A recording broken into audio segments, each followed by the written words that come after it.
MRL3701, Hockly's Insolvency Law, Chapter 24, Winding Up of Closed Corporations. Introduction.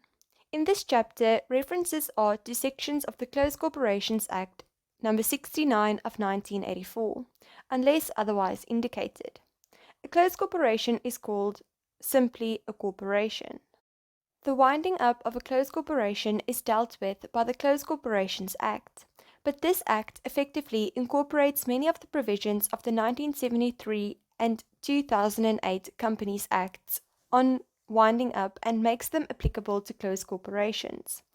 This, Section 66, subsection 1 of the Closed Corporations Act says that the provisions of Chapter 14 of the 1973 Companies Act, with the changes required by the context, apply to the liquidation of a closed corporation, unless the matter has been specifically provided for by the Closed Corporations Act.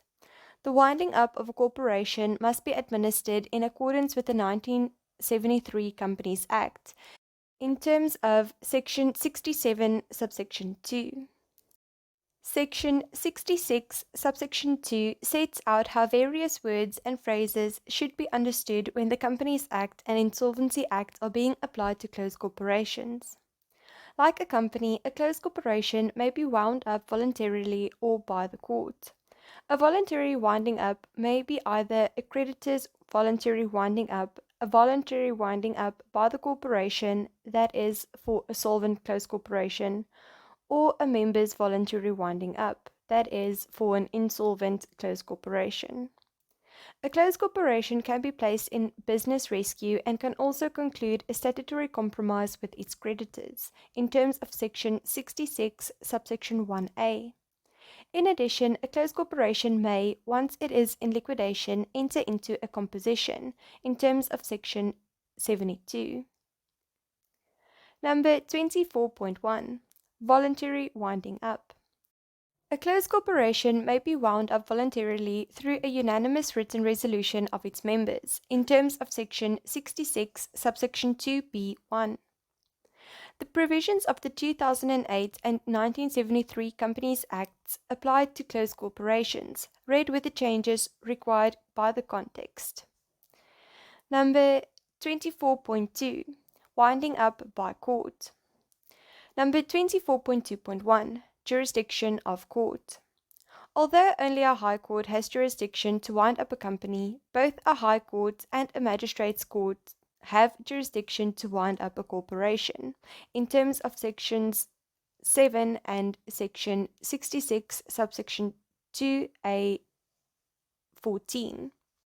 You can also refer here to Section 29, subsection 1 FA of the Magistrates Courts Act, number 32 of 1944. The court having jurisdiction is that which has jurisdiction where the corporation's registered office or main place of business is situated, in terms of Section 7. Number 24.2.2. When corporation may be wound up by court. The grounds for the winding up of a closed corporation and the parties who may apply for its winding up mirror those for solvent and insolvent companies. Although Section 69 sets out when a corporation will be deemed unable to pay its debts, it does so expressly for the purpose of Section 68, subsection C, and Section 68, which previously set out the grounds for the winding up of a corporation, has been repealed. It would seem to follow, therefore, that despite the retention of Section 69, a corporation's inability to pay its debts as a ground for its winding up must be established in terms of Section 345 of the 1973 Companies Act. Section 345 differs only in minor respects from Section 69. Number 24.3. Appointment of Liquidator. As soon as practicable after a provisional winding up order has been made or a resolution for voluntary winding up has been registered, the master must, in accordance with policy determined by the minister, appoint a suitable natural person as a liquidator, in terms of Section 74, subsection 1 to 2. In the case of members' voluntary winding up, the master must, when deciding whom to appoint, take into consideration any person nominated by the corporation in terms of Section 74, subsection 3. In other cases, the master has a wide discretion. The master may decline to appoint a nominee if he was not properly nominated, or is disqualified from being appointed, or if he fails to give security within the stipulated time for the due performance of his duties, in terms of Section 76, subsection 1. Any aggrieved person by the master's appointment of or refusal to appoint a liquidator may, within 7 days, request the master in writing to submit his reasons for such appointment or refusal to the minister, in terms of Section 66, read with Section 371 of the Companies Act No. 61 of 1973.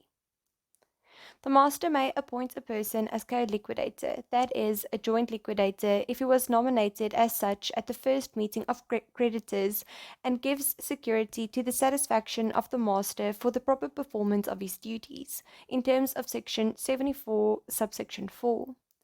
Before nominations for a co-liquidator may be considered at the first meeting of creditors, the meeting has to vote, according to value, on whether a co-liquidator should be appointed.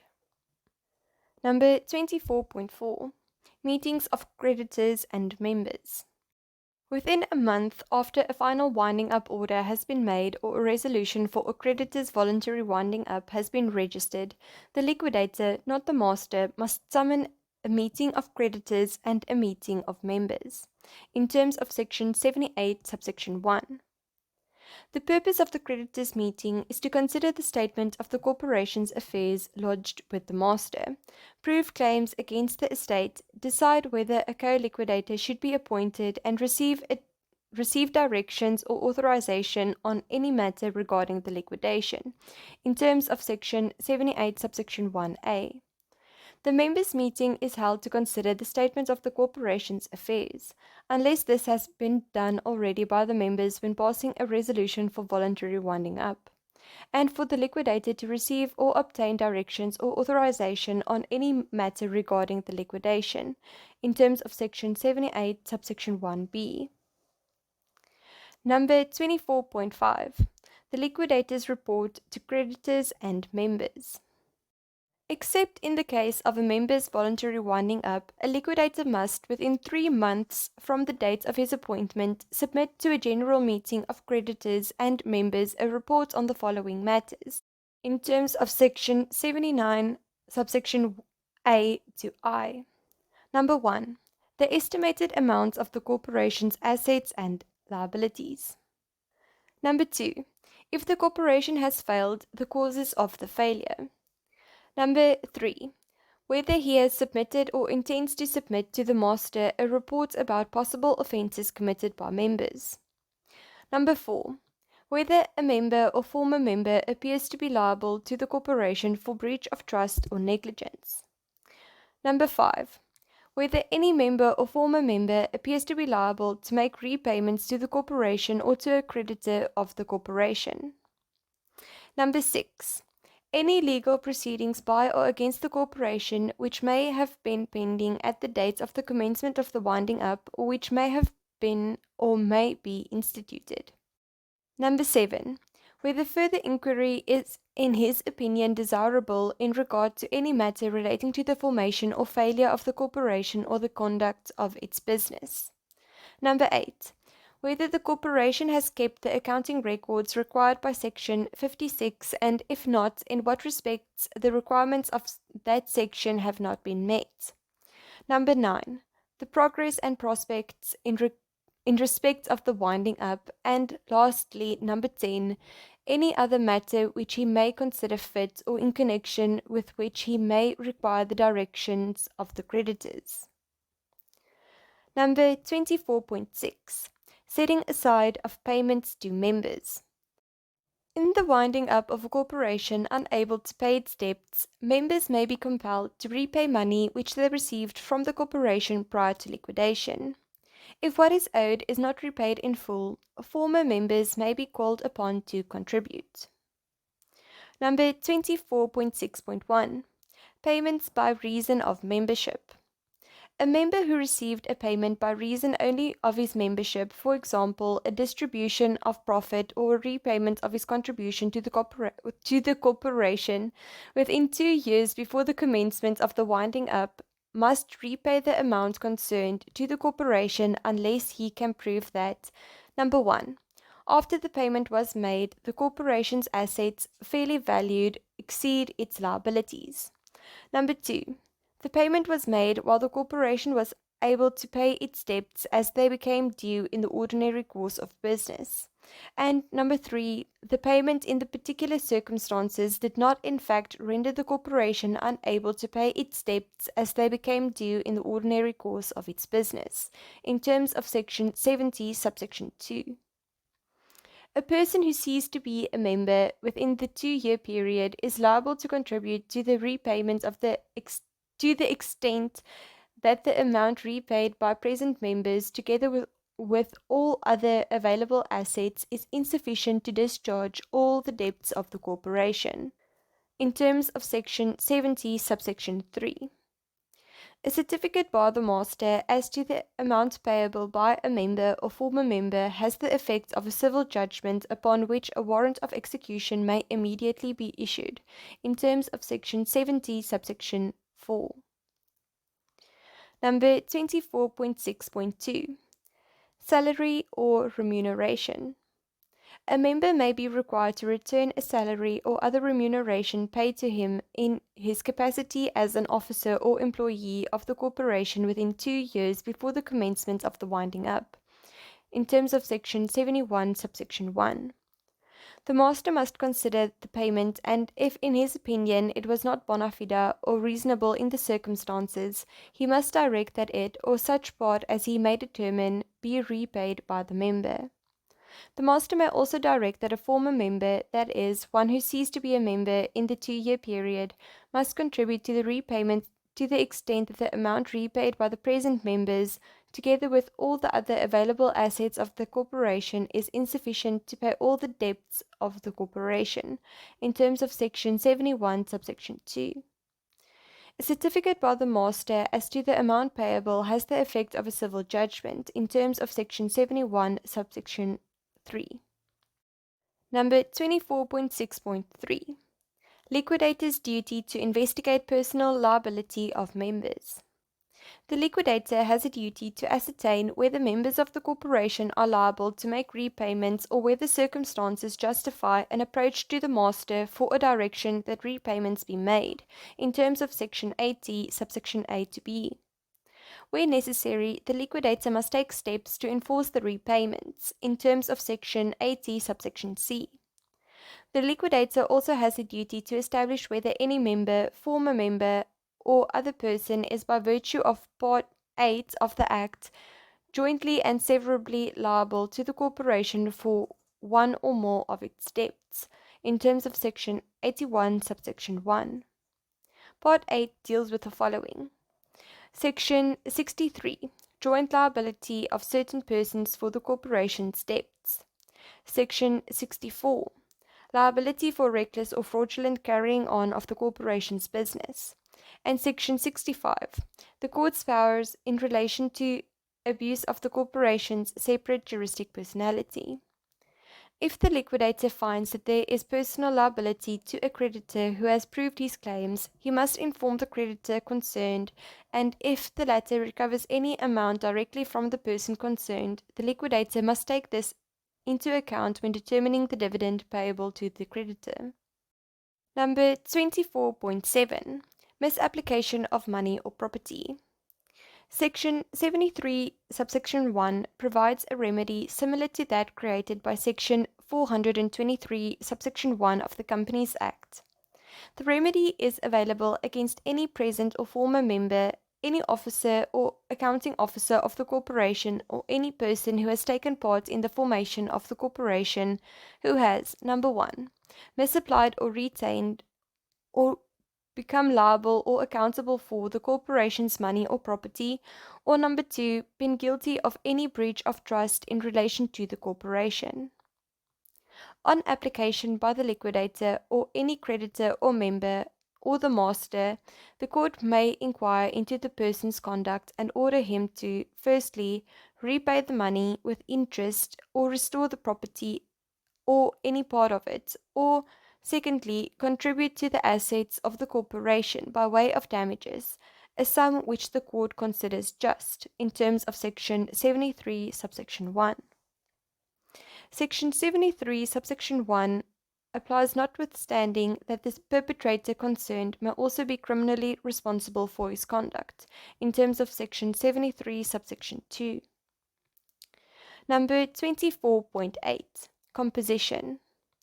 At any time after the commencement of the liquidation of a corporation unable to pay its debts, any person may submit a written offer of composition to the liquidator, in terms of Section 72, subsection 1.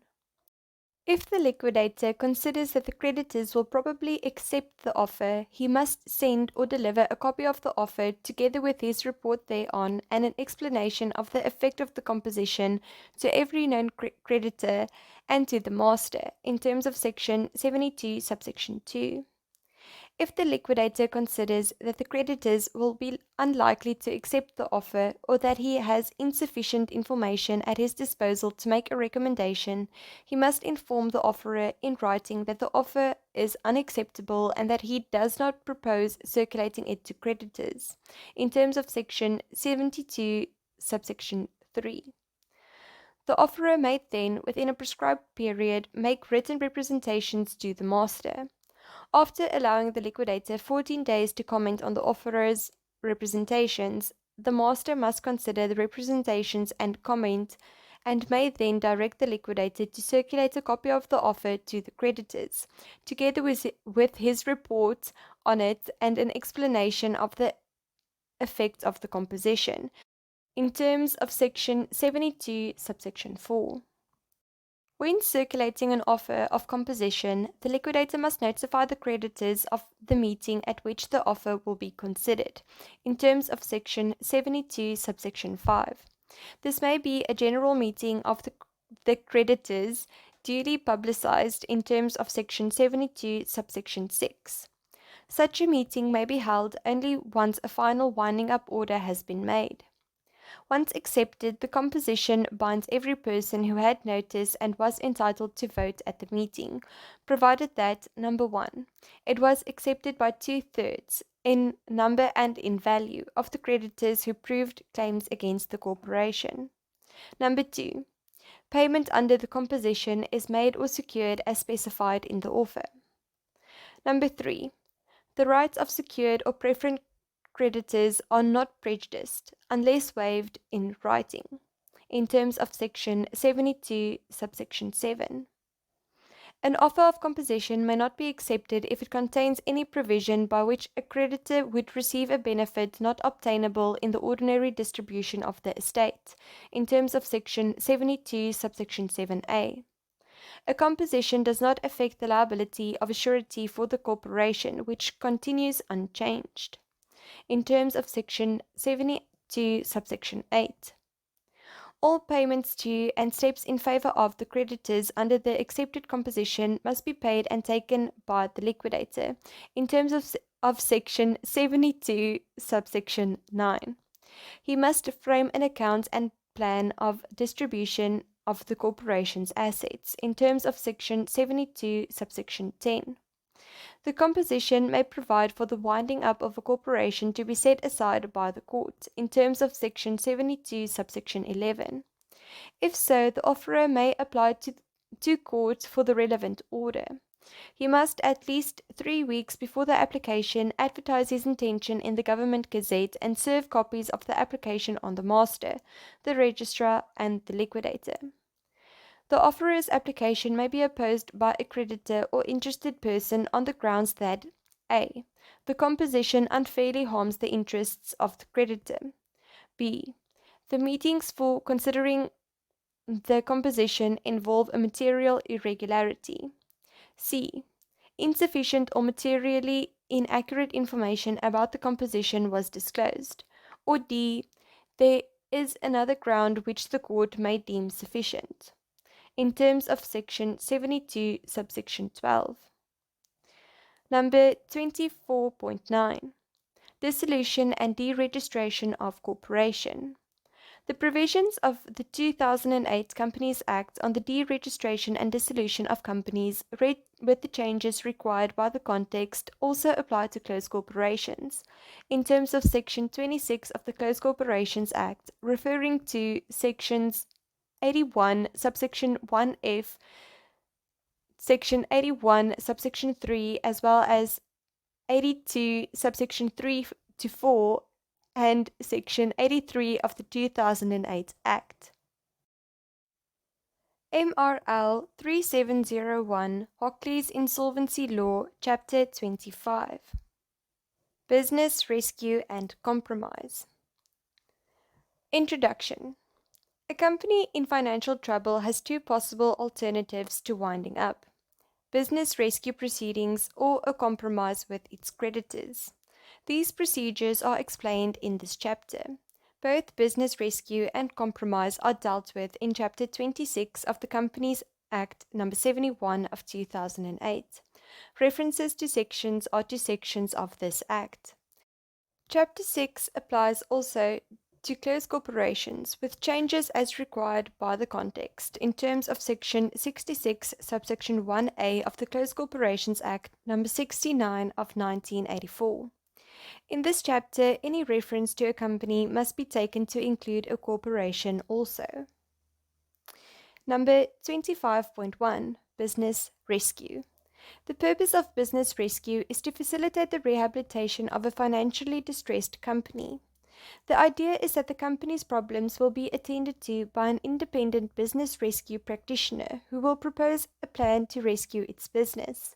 While winding up falls under the regulation of the Master of the High Court, the regulator in respect of business rescue is the Companies and Intellectual Property Commission, hereinafter the Commission.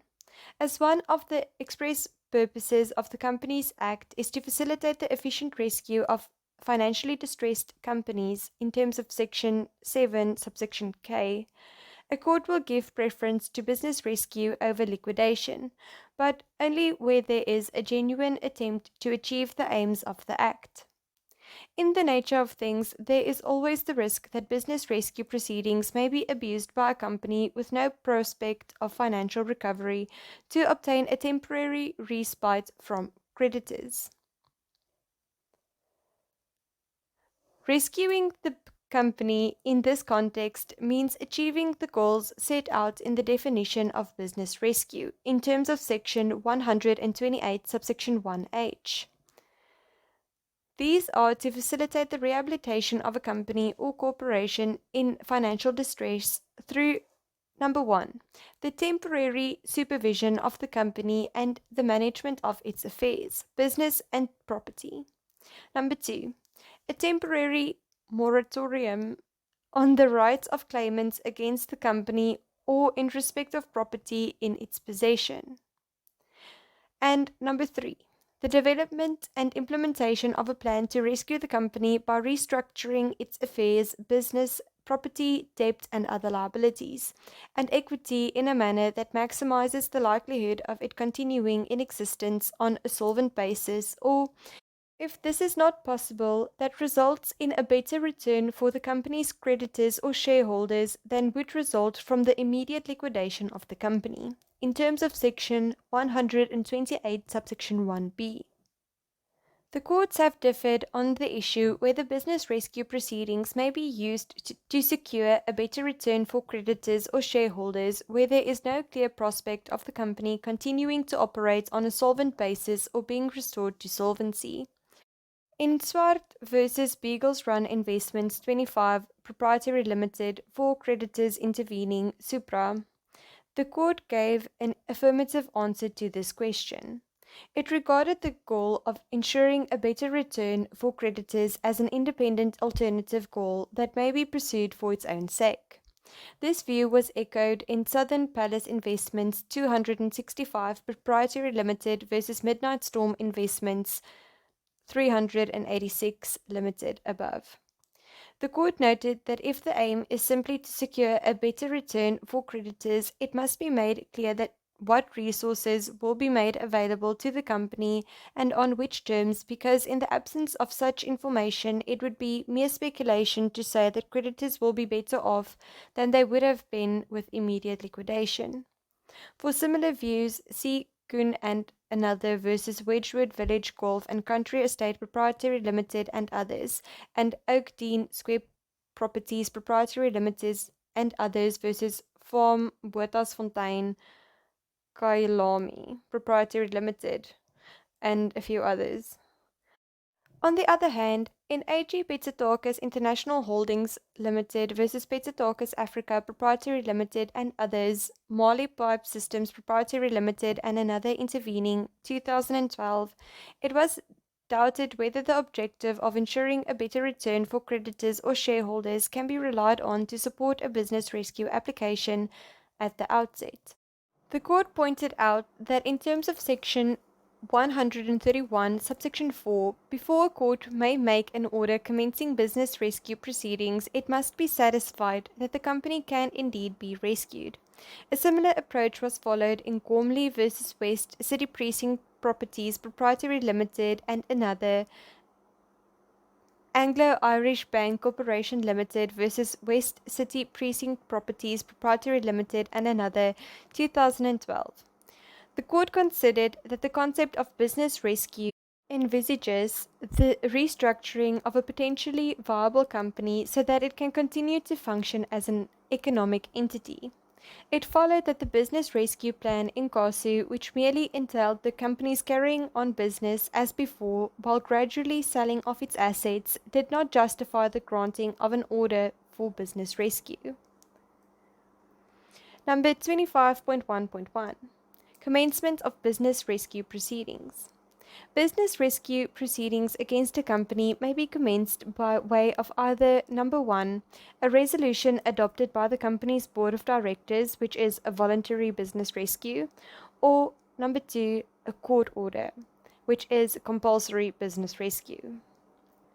Number 1, voluntary business rescue or director's resolution. The board of directors of a company may resolve that the company voluntarily begins business rescue proceedings and may place the company under supervision if, number 1, the board has reasonable grounds to believe that the company is financially distressed, and number 2, there appears to be a reasonable prospect of rescuing the company, in terms of Section 129, subsection 1a to b.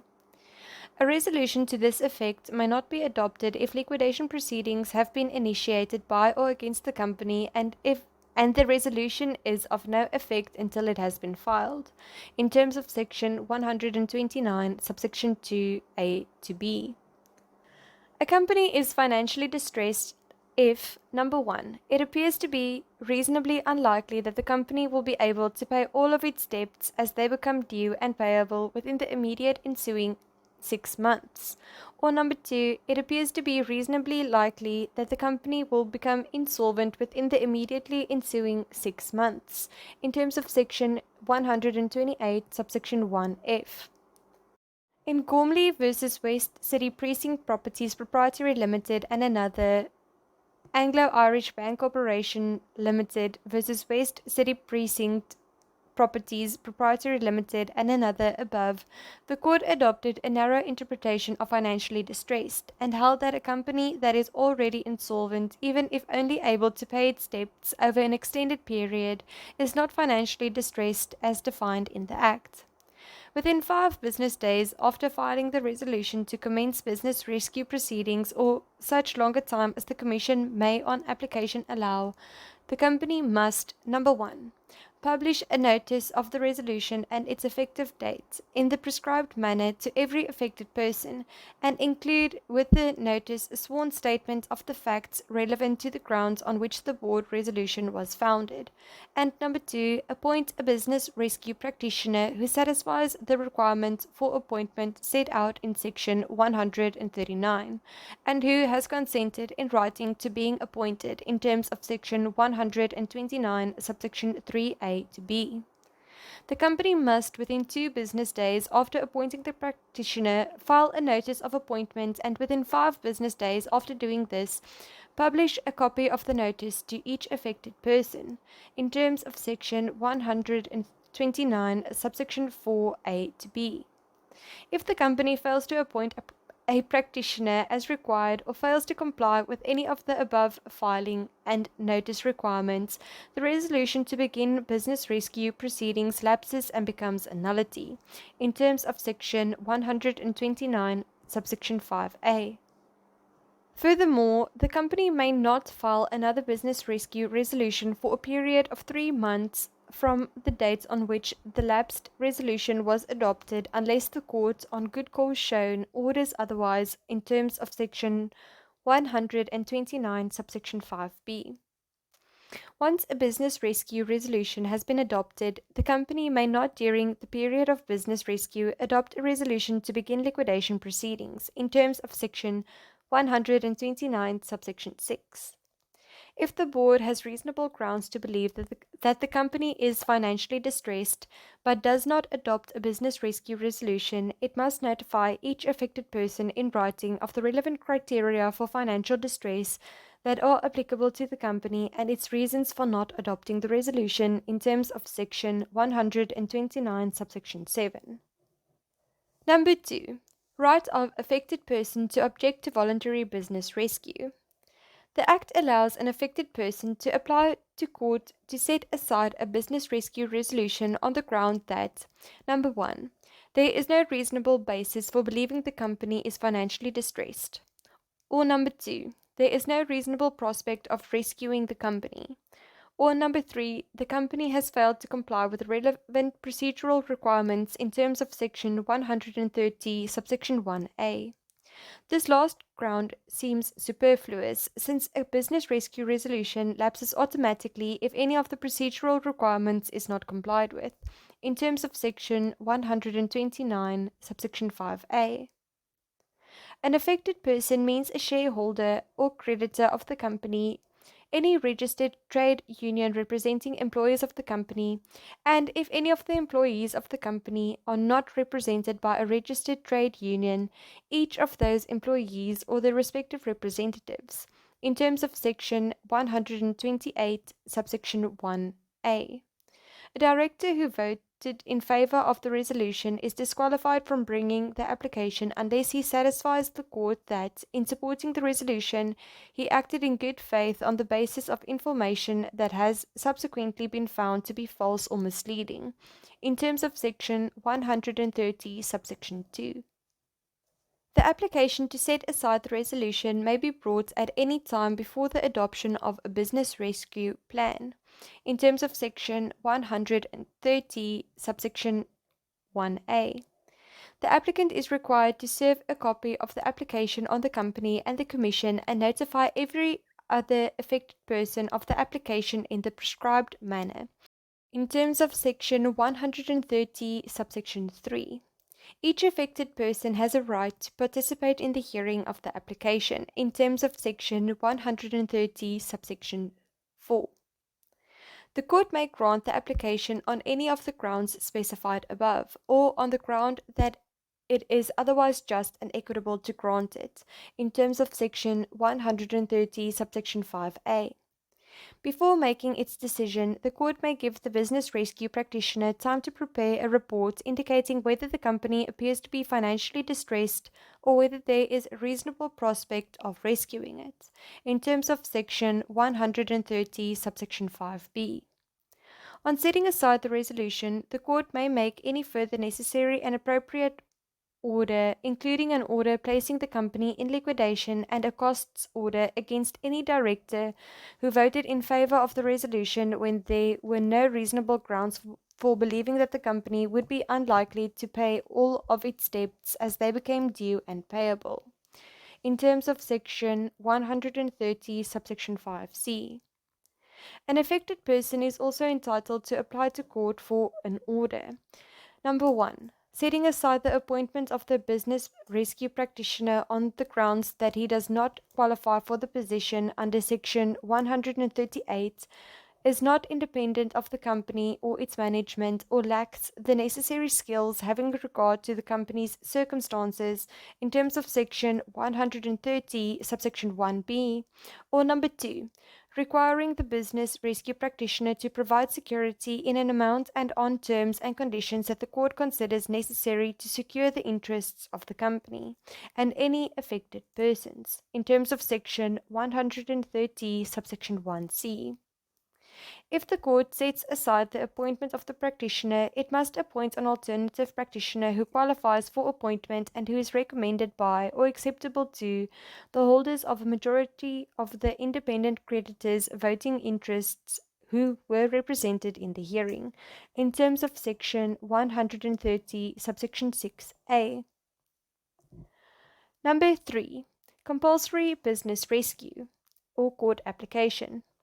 An affected person may at any time apply to court for an order placing a company under supervision and commencing business rescue proceedings in terms of Section 131, subsection 1.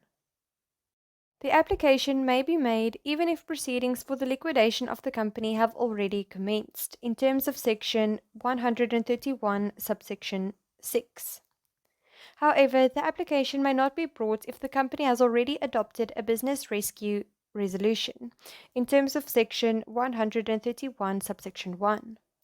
The applicant must serve a copy of the application on the company and on the Commission and notify each other affected person in the prescribed manner, in terms of Section 131, subsection 2a to b. Regulation 124 of the Companies Regulations requires that affected persons also receive a copy of the application, a requirement more onerous than mere notification.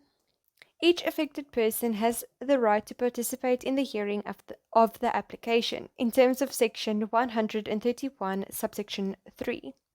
If liquidation proceedings have already been commenced by or against the company at the time the application for business rescue is made, the application has the effect of suspending the liquidation proceedings until the court has dismissed the business rescue application, or, if the court grants the order applied for, until the end of the business rescue proceedings, in terms of Section 131, subsection 6.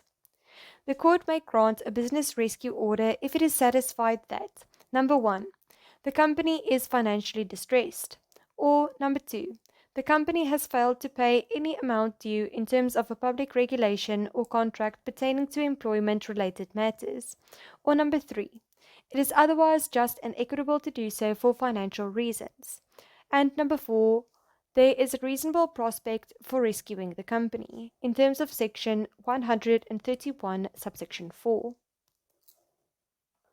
On granting the order, the court may appoint an interim practitioner nominated by the applicant, subject to ratification by the holders of a majority of independent creditors voting rights at the first meeting of creditors, in terms of Section 131, subsection 5. If the court dismisses the application, it may make any further necessary and appropriate order, including a liquidation order, in terms of Section 131, subsection 4b. A company that has been placed under supervision by the court must notify each affected person of the order within 5 business days, in terms of Section 131, subsection 8b, and may not adopt a resolution placing itself in liquidation until the business rescue proceedings have ended, in terms of Section 131, subsection 8a. It is interesting to compare this latter provision to Section 129, subsection 6, which applies to companies that commence business rescue proceedings by means of a board resolution. Section 129, subsection 6 refers to a resolution to initiate liquidation proceedings, while Section 131, subsection 8 refers to a resolution placing itself in liquidation. While the latter provision apparently prevents voluntary liquidation, the first also prevents a company from applying to court for its liquidation on the ground of a special resolution. See Section 344, subsection A of the 1973 Act. This prohibition does not prevent the court from converting the business rescue into a liquidation into a liquidation as envisaged in Chapter 6 of the 2008 Act. A court may, miro muto, place a company under business rescue and appoint an interim practitioner during the course of liquidation proceedings or proceedings to enforce any security against the company, in terms of Section 131, subsection 7. Number 4. Duration of business rescue proceedings. Business rescue proceedings commence when any of the following occurs. Number 1. The company files a resolution to place itself under supervision. Number 2. The company applies to court for permission to file another business rescue resolution within 3 months of the lapse of an earlier resolution as envisaged by Section 129, subsection 5b. Number 3. An affected person applies to the court for an order placing the company under supervision. Or number 4. During the course of liquidation proceedings or proceedings to enforce a security interest, the court makes an order placing the company under supervision, in terms of Section 132, subsection 1. It seems obvious, although the Act does not expressly say so, that in the second and third instances the proceedings commence only once the company subsequently files a resolution as permitted by the court or the court actually grants the order applied for. Business rescue proceedings end when any of the following occurs.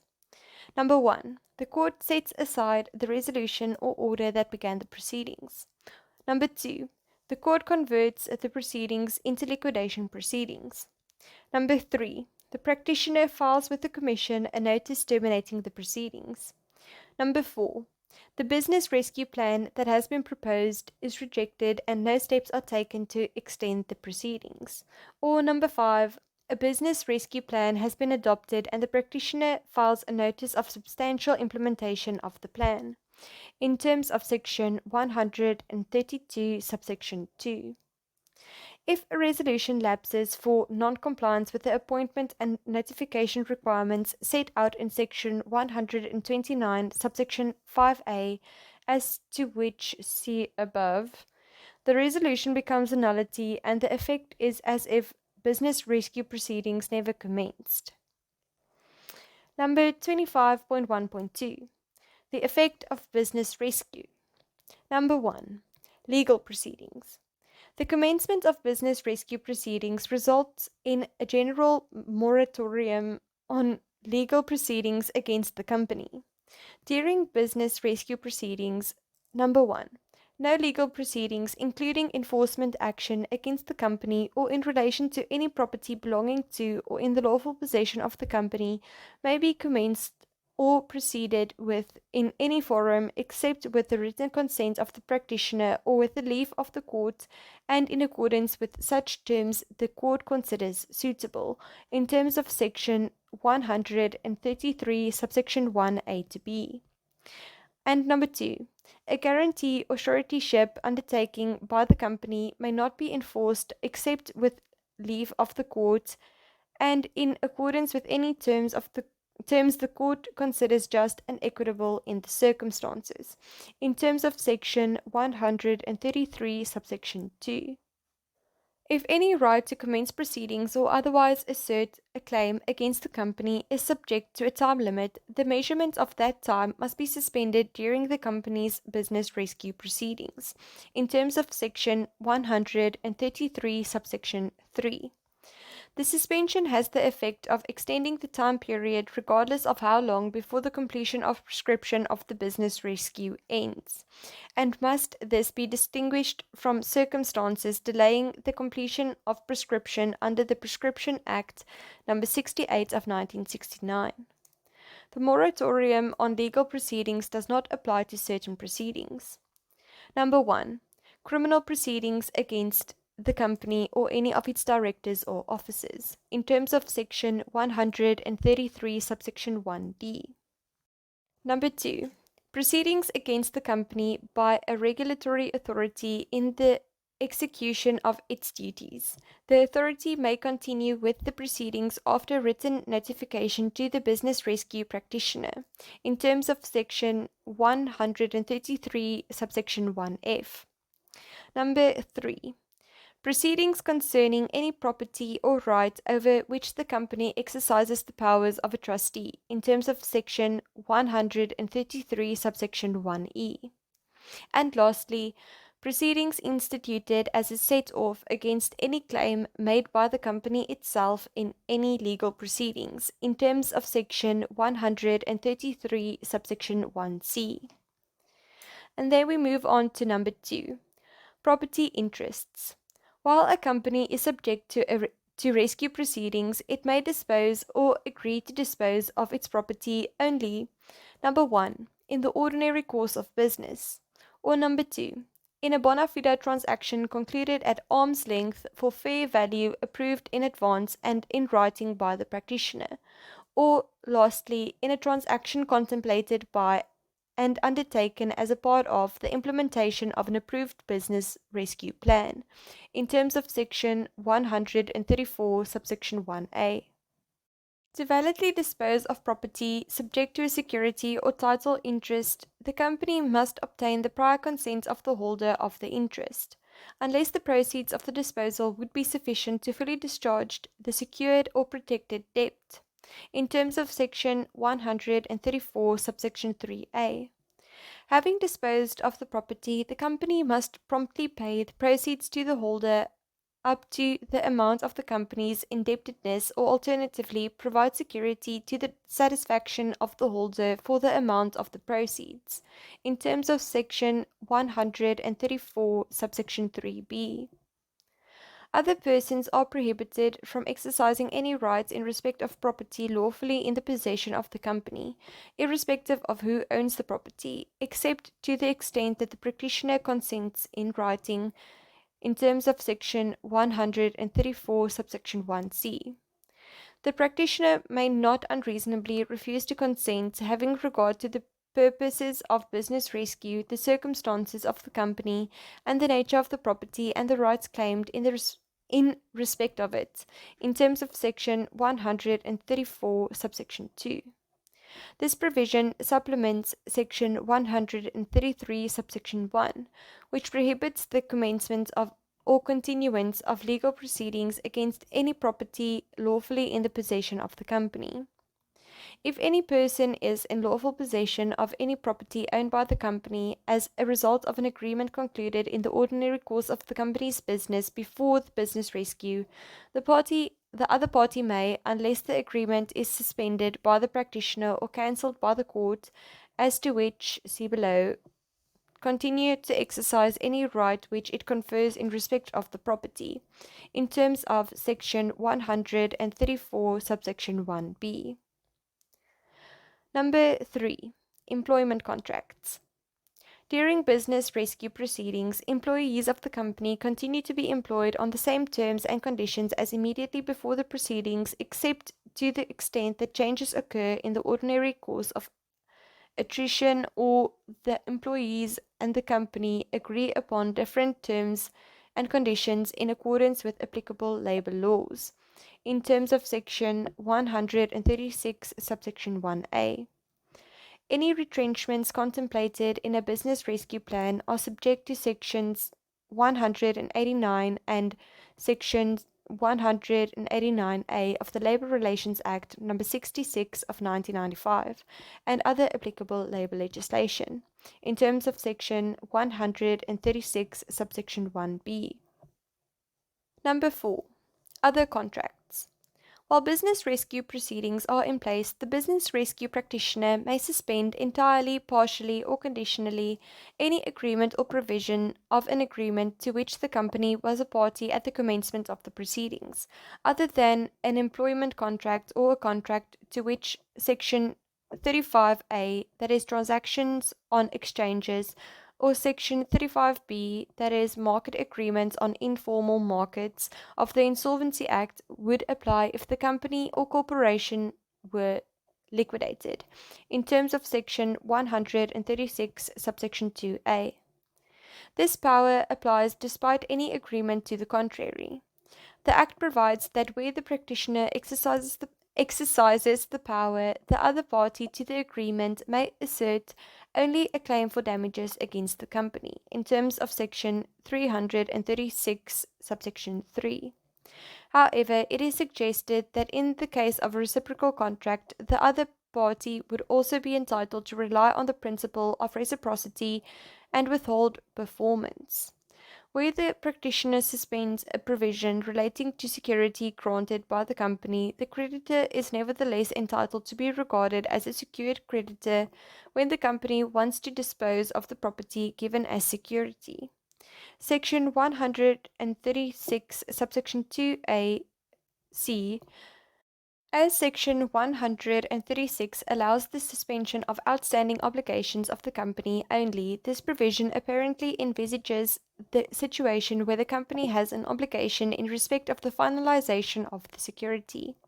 The practitioner may also approach the court for the complete, partial, or conditional cancellation of any obligation due by the company, on terms that are just and reasonable in the circumstances, in terms of Section 136, subsection 2b. Number 5. Shareholders. During business rescue proceedings, an alteration in the classification or status of a company's issued securities is invalid unless it takes place by way of the transfer of the securities in the ordinary course of business, or in terms of a court order, or pursuant to an approved business rescue plan, in terms of Section 137, subsection 1. It is not clear whether, in determining whether a transfer of securities took place in the ordinary course of business, the motives of the transferor and transferee and the general pattern of transfers in the company are relevant factors. Number 6. Directors. As will be seen below, for the duration of business rescue proceedings, the practitioner has full management control of the company in substitution for its board and management, in terms of Section 140, subsection 1a.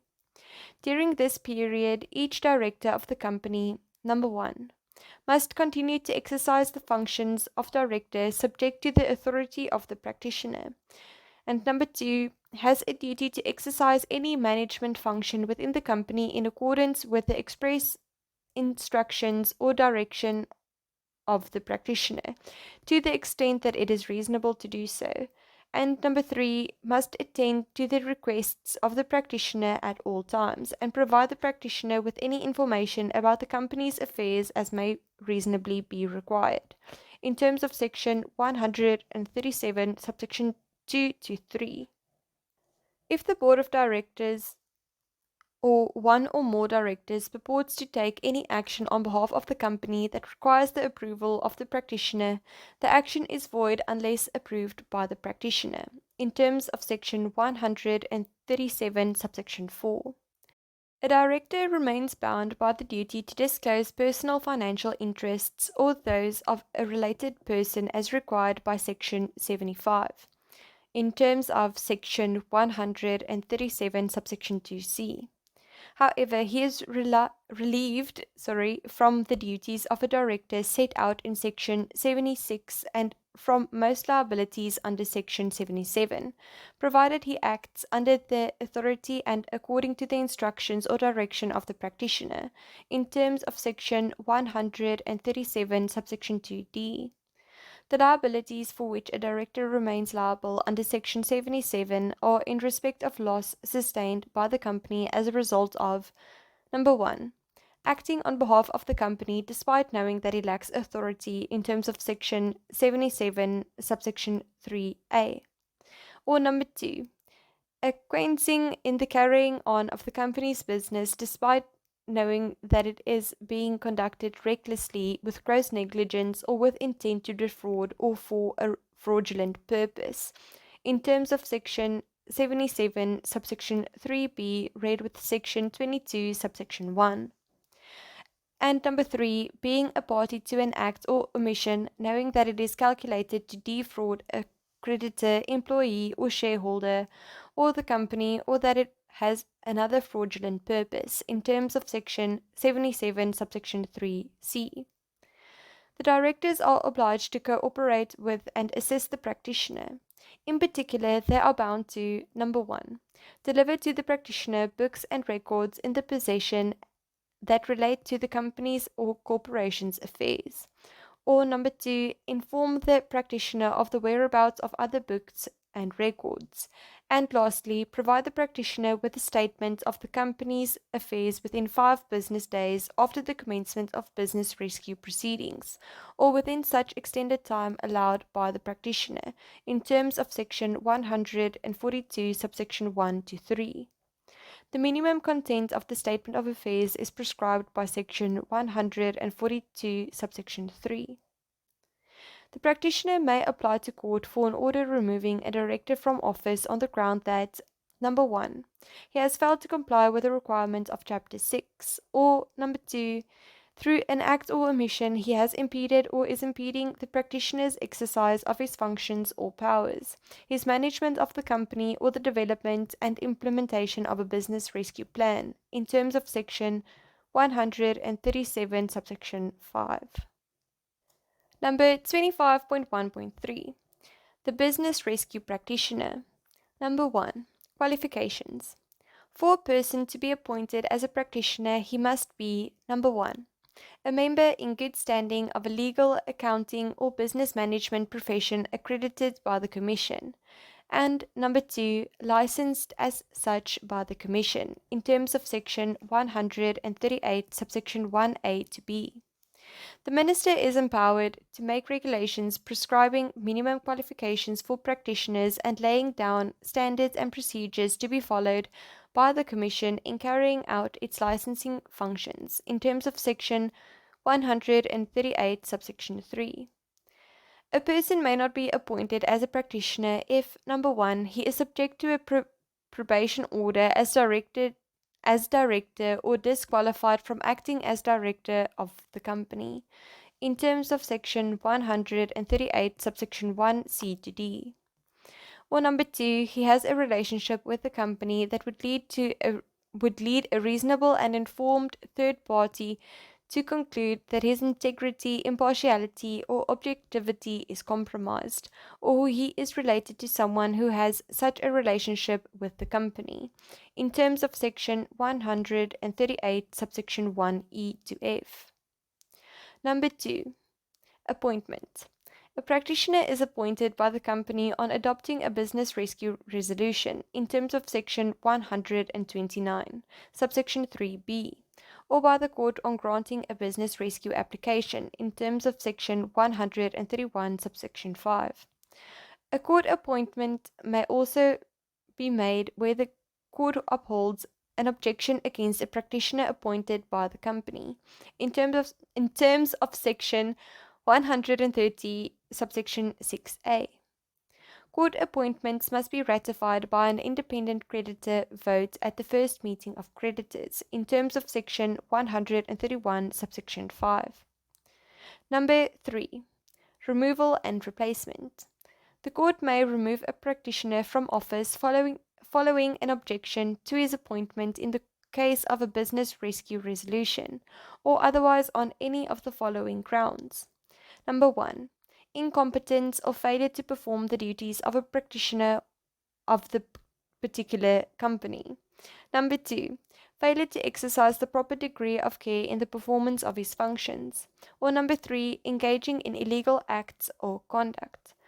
Number 4. A conflict of interest or lack of independence. Number 5. The fact that he no longer satisfies the requirements for appointment as practitioner. Or lastly, the fact that he is incapacitated and unable to perform the functions of his office and unlikely to regain that capacity within a reasonable time, in terms of Section 139, subsection 1 to 2. If a practitioner dies, resigns, or is removed from office, the company or creditor who nominated him must appoint a new practitioner, in terms of Section 139, subsection 3. An affected person may apply to court to set aside the new appointment. Number 4. General functions and duties. During a company's business rescue proceedings, the practitioner has full management control of the company in substitution for the incumbent board and management, in terms of Section 140, subsection 1a. He may delegate powers and functions to directors or other persons who formed part of management, remove from office any member of that management, and appoint persons as part of management, whether to fill a vacancy or not, in terms of Section 140, subsection 1b. See also subsection 2. As soon as possible after this appointment, the practitioner must inform all relevant regulatory authorities having authority in respect of the activities of the company that the company has been placed under business rescue proceedings and that he has been appointed as practitioner. The most important functions of the practitioner are to investigate the affairs of the company and to develop and implement a business rescue plan. No person is entitled, as against the practitioner, to retain possession of or ascertain a lien over any books or records of the company unless they are in lawful possession of that person and he has made copies available to the practitioner or afforded the practitioner a reasonable opportunity of inspecting the books or records concerned, in terms of Section 142, subsection 4. If the business rescue proceedings have not ended within 3 months after commencement or within a longer period allowed by the court, the practitioner must: 1. Prepare a report on the progress of the business rescue proceedings and update it at the end of each subsequent month until the end of the proceedings. And 2. Deliver the report and each update to every affected person as well as to the court if the proceedings have been the subject of a court order, or the Commission in any other case, in terms of Section 132, subsection 3. The practitioner is an officer of the court, in terms of Section 140, subsection 3a, and is subject to the duties and liabilities of a director under Sections 75 to 77, in terms of Section 140, subsection 3b. In relation to other conduct, the practitioner is liable only for gross negligence in the exercise of his powers, and is not liable for any act or omission in good faith, in terms of Section 140, subsection 3c. If business rescue proceedings are superseded by an order placing the company in liquidation, the practitioner may not be appointed as liquidator of the company, in terms of Section 140, subsection 4. 5. Remuneration. The practitioner is entitled to remuneration and expenses in accordance with a prescribed tariff, in terms of Section 143, subsection 1. However, he may also make an agreement with the company providing for further remuneration to be calculated on the basis of a contingency related to: 1. The adoption of a business rescue plan, the adopting of such a plan within a particular time, or the inclusion of any particular matter in such a plan. Or 2. The attainment of any particular result or combination of results relating to the business rescue proceedings, in terms of Section 143, subsection 2. To be binding on the company, an additional remuneration agreement has to be approved at a meeting called to consider it by: 1. The holders present and voting of the majority of the independent creditors' voting interests, and 2. The holders present and voting of the majority of the voting rights of shares entitling the shareholder to a portion of the residual value of the company on winding up, in terms of Section 143, subsection 3. A creditor or shareholder who voted against adopting the agreement may apply to court for an order setting it aside on the grounds that it is not just and equitable, or provides for remuneration that is unreasonable having regard to the financial circumstances of the company, in terms of Section 143, subsection 4. This application must be brought within 10 business days of the date of voting on the proposal. The practitioner's claim for remuneration and expenses ranks ahead of all secured and unsecured claims, in terms of Section 143, subsection 5. See also Section 135, subsection 3. It retains this preference if business rescue is superseded by a winding up order, but ranks behind the costs of liquidation, in terms of Section 135, subsection 4. Number 25.1.4. Investigation of affairs of company. The first major task of the practitioner, which he must undertake as soon as practicable after his appointment, is to investigate the company's affairs, business, property, and financial situation, and having done so, to consider whether there is any reasonable prospect of the company being rescued, in terms of Section 141, subsection 1. If the practitioner concludes that there is no such prospect, he must inform the court, the company, and all affected persons in the prescribed manner, and apply to the court for an order discontinuing the business rescue and commencing liquidation, in terms of Section 141, subsection 2a.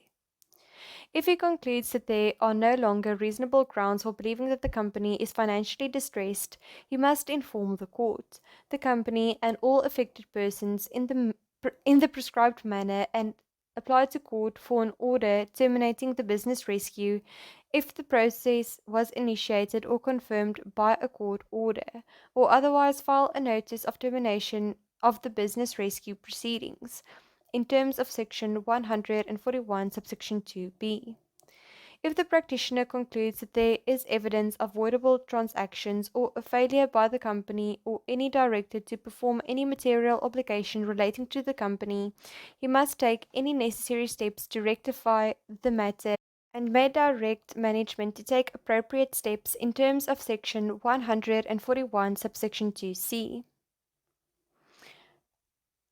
As Sections 29 to 31 of the Insolvency Act are not applicable to business rescue proceedings. The reference to voidable transactions would appear to cover only transactions that are voidable under the principles of contract law. If there is evidence of reckless trading, fraud, or any other contravention of the law governing the company, the practitioner must forward the evidence to the appropriate authority for investigation and prosecution, and direct the management to take any necessary steps to rectify the matter, including recovering any misappropriated assets of the company, in terms of Section 141, subsection 2c.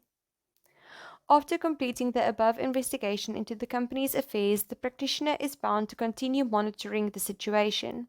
He is required to take the appropriate steps as outlined above if at any time during the business rescue proceedings he concludes that there is no reasonable prospect of the company being rescued, or that the company is no longer financially distressed, or that there is evidence of voidable transactions or unlawful conduct, in terms of Section 141, subsection 2a. Number 25.1.5. Rights of affected persons. Number 1. Employees. During a company's business rescue proceedings, every registered trade union representing one or more employees of the company and every employee who is not represented by a trade union is entitled to: Number 1. Receive notice of each court proceeding, decision, meeting, or other relevant event concerning the business rescue proceedings. Such notice to be served at the head office of the relevant trade union concerned, or given in the prescribed manner and form to employees at their workplace, as the case may be. Number 2. Participate in any court proceedings during the business rescue. Number 3. Be consulted by the practitioner on the business rescue plan and afforded sufficient opportunity to review the plan and prepare a submission. Number 4. Be present at and make submissions to the meeting of shareholders or of holders, of voting interests before a vote is taken on any proposed business rescue plan. Number 5. Vote with creditors to the extent that the employee is a creditor on a motion to approve a proposed business plan. Number 6. Propose the development of an alternative plan if a proposed business rescue plan is rejected. Number 7. Present an offer in terms of Section 153, subsection 1b2, to acquire the voting interests of anyone who opposes the adoption of a business rescue plan, in terms of Section 144, subsection 1 to 3. Employees represented by a registered trade union exercise their rights as affected persons collectively through a trade union and in accordance with applicable labor law, in terms of Section 144, subsection 1a.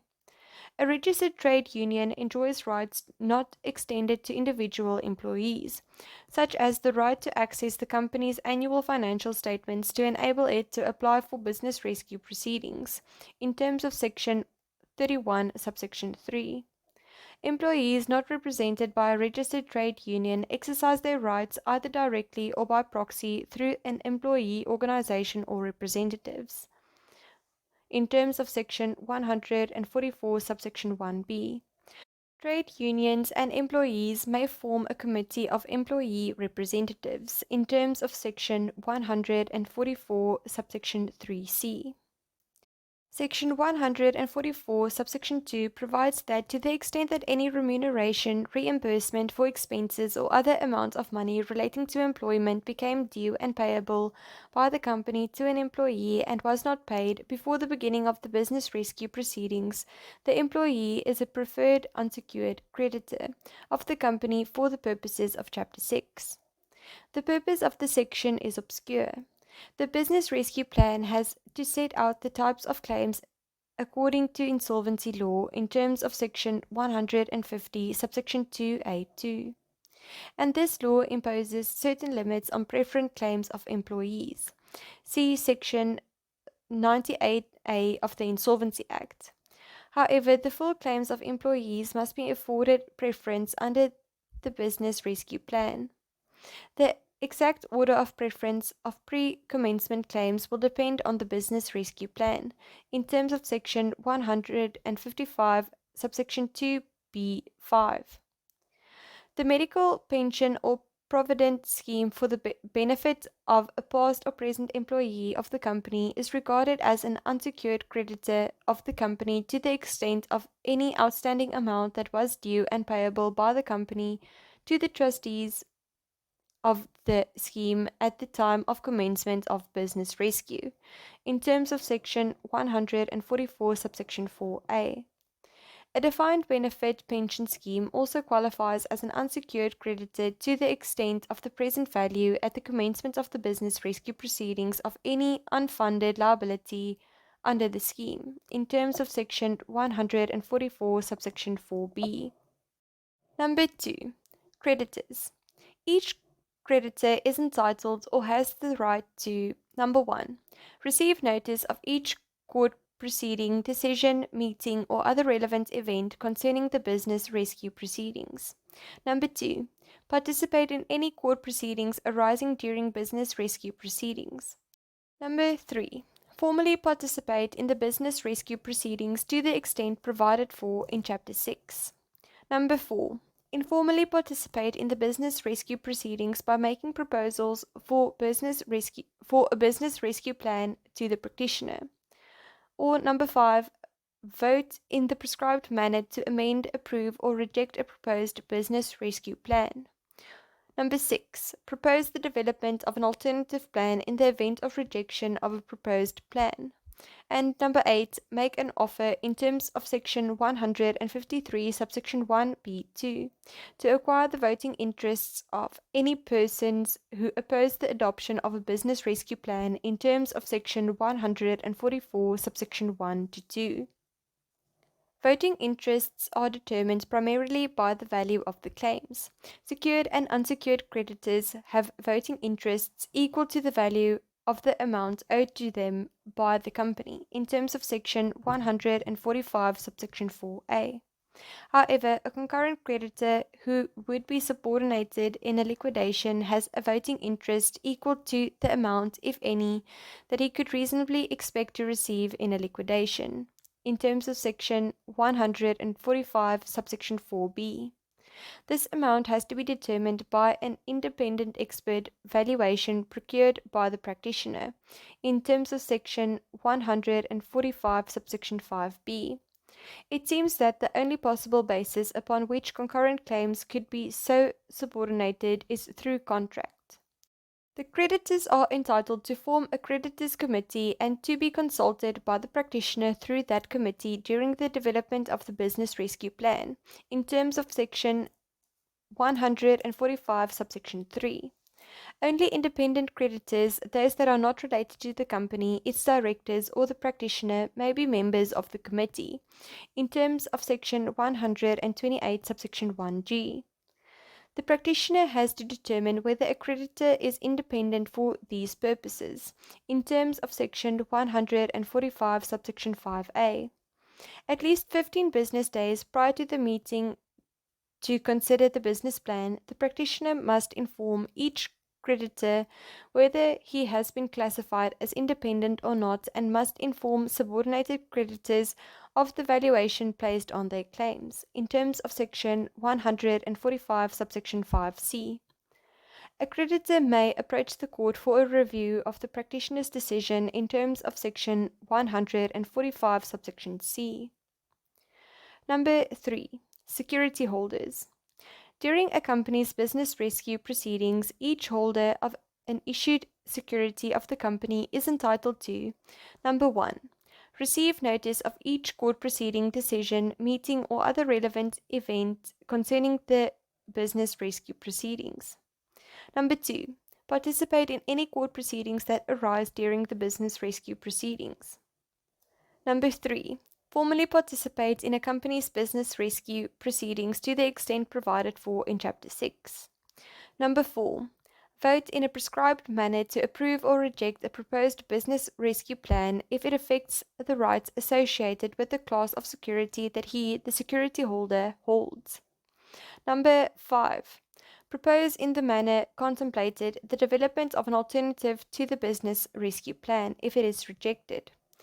And lastly, make an offer in terms of Section 153, subsection 1b2, to acquire the voting interests of any persons who oppose the adoption of a business rescue plan, in terms of Section 146. Holders of debt instruments also qualify as creditors of a company and therefore fall into two categories of affected persons. It is suggested that they can vote as creditors in respect of the debts the company owes them. If the plan affects the rights attaching to the debt instruments, including any special privileges such as voting rights, they may also vote as holders of securities. Number 25.1.6. Meetings and committees. Number 1. First meeting of creditors. The practitioner must convene and preside over a first meeting of creditors within 10 business days after being appointed, in terms of Section 147, subsection 1. At this meeting, the practitioner must inform the creditors whether he believes that there is a reasonable prospect of rescuing the company. He may receive proof of claims by creditors who may determine whether to form a creditors committee and appoint the members of that committee. Decisions at the meeting are made by simple majority of the independent creditors' voting interests, in terms of Section 147, subsection 3. Number 2. First meeting of employees' representatives. The practitioner must also convene a first meeting of employees' representatives within 10 days of his appointment, in terms of Section 148, subsection 1. The purpose of this meeting is to enable the practitioner to inform the employees whether he thinks there is a reasonable prospect of rescuing the company, and to allow the employees to decide whether they want to form an employees committee. The practitioner must give notice of the meeting to every registered trade union representing one or more employees of the company, and if there are any employees who are not represented by a registered trade union, to those employees or their representatives, setting out the date, time, and place of the meeting, as well as the agenda for the meeting, in terms of Section 148, subsection 2. Number 3. Functions, duties, and membership of committees. A committee of creditors or of employees may, number 1, consult with the practitioner about any matter relating to the business rescue proceedings but may not direct or instruct the practitioner, and number 2, on behalf of the general body of creditors or employees, receive and consider reports relating to the business rescue proceedings, in terms of Section 149, subsection 1(a)(b). The committee is obliged to act independently of the practitioner so as to ensure fair and unbiased representation of creditors or employees' interests, in terms of Section 149, subsection 1(c). To be a member of a committee of creditors or employees, a person must be, number 1, an independent creditor or an employee of the company. Number 2, an agent, proxy, or attorney of an independent creditor or employee or other person acting under a general power of attorney. Or lastly, authorized in writing to be a member by an independent creditor or employee, in terms of Section 149, subsection 2. Number 25.1.7.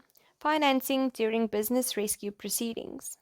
During business rescue proceedings, a company may obtain financing secured, if necessary, by any of the company's assets which are not otherwise encumbered, in terms of Section 135, subsection 2.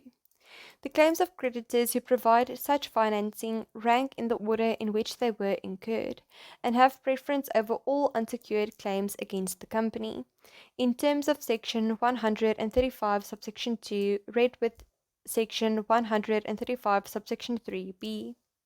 The claims of company employees in respect of salary, expenses, and other employment-related matters that have become due and payable during the business rescue proceedings and remain unpaid are treated as a form of post-commencement financing, in terms of Section 135, subsection 1.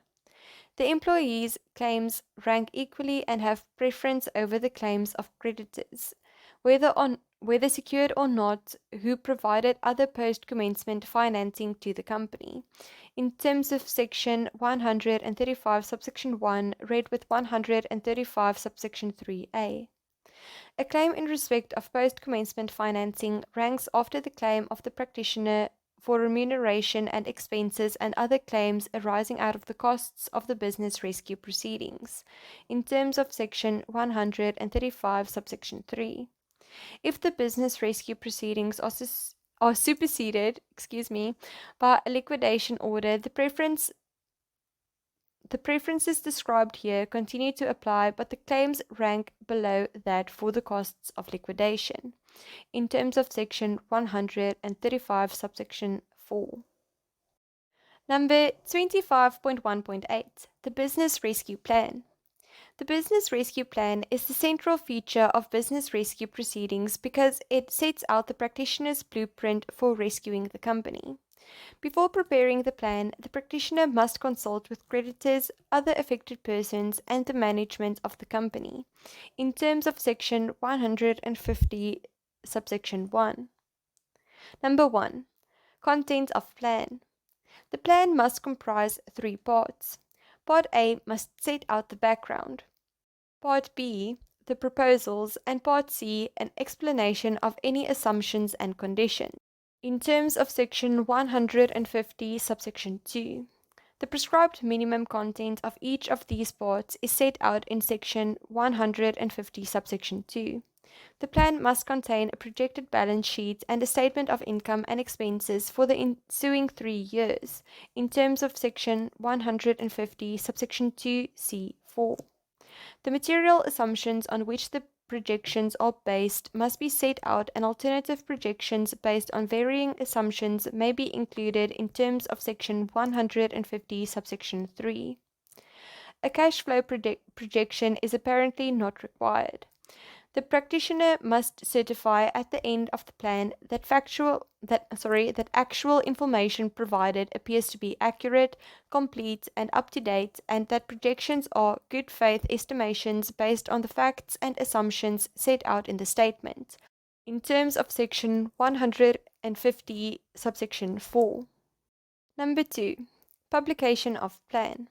The plan must be published by the company within 25 business days after the practitioner's appointment unless the court, on application by the company or holders of a majority of creditors' voting interests, allow a longer time, in terms of Section 150, subsection 5. Number 3. Meeting to consider and vote on plan. The practitioner is obliged to convene and preside over a meeting of creditors and any other holders of voting interest, called for the purpose of considering the proposed business rescue plan within 10 business days after publication of the plan, in terms of Section 151, subsection 1. At least 5 business days before this meeting, the practitioner must deliver to all affected persons a notice of the meeting setting out the date, time and place of the meeting, the agenda of the meeting, and a summary of the rights of affected persons to participate in and vote at the meeting, in terms of Section 151, subsection 2. At the meeting, the practitioner must do the following. Number 1. Introduce the plan for consideration and inform the meeting whether he continues to believe that there is a reasonable prospect of the company being rescued, in terms of Section 152, subsection 1a to b. Number 2. Provide an opportunity for the employees' representatives to address the meeting, in terms of Section 152, subsection 1c. Number 3. Invite discussion and hold a vote on any motions to amend the plan in any respect or to direct him, the practitioner, to adjourn the meeting so that he may revise the plan for further consideration at the adjourned meeting, in terms of Section 152, subsection 1d. And number 4. Call for a vote for preliminary approval of the plan, as amended if applicable, unless the meeting has been adjourned to enable him to develop a revised plan. A plan receives preliminary approval for these purposes if it is supported by creditors holding more than 75% of the creditors' voting rights, and the vote includes at least 50% of independent creditors' interests, if any, that have voted, in terms of Section 152, subsection 2. The meeting may be adjourned from time to time until a vote is taken on whether or not to approve the plan, in terms of Section 151, subsection 3. If the plan is not approved on a preliminary basis, it is rejected, in terms of Section 152, subsection 3a. Approval on a preliminary basis also constitutes final approval, subject to compliance with any suspensive conditions, if it does not alter the rights of holders of any class of the company's securities, in terms of Section 152, subsection 3b. If the plan affects the rights of security holders, the practitioner must immediately hold a meeting of the holders whose rights are affected. If the majority of them, the majority of the voting rights exercised, support the plan, it is taken to be finally adopted, subject to compliance with any suspensive conditions. If the majority oppose the plan, it is rejected. In terms of Section 152, subsection 3c. Number 4. Implementation of plan. Once approved, a business rescue is binding on the company and on all creditors and holders of the company's securities, that is shareholders, whether or not they attend the meeting or voted in favor of the plan, in terms of Section 152, subsection 4. The company, under the direction of the practitioner, must take all necessary steps to satisfy any conditions attached to approval of the plan and implement the plan as adopted, in terms of Section 152, subsection 5. To the extent necessary to implement the plan, the practitioner is empowered to issue authorized securities and determine the consideration for their issue, notwithstanding the provisions of Section 38 or 40 to the contrary, in terms of Section 152, subsection 6a. If the plan was approved by shareholders, the practitioner may amend the company's memorandum of incorporation to authorize the issue and to determine the preferences, rights, limitations, and other terms of further securities contemplated under the plan. notwithstanding provisions in sections 16, 36, or 37 to the contrary, in terms of section 152, subsection 6b.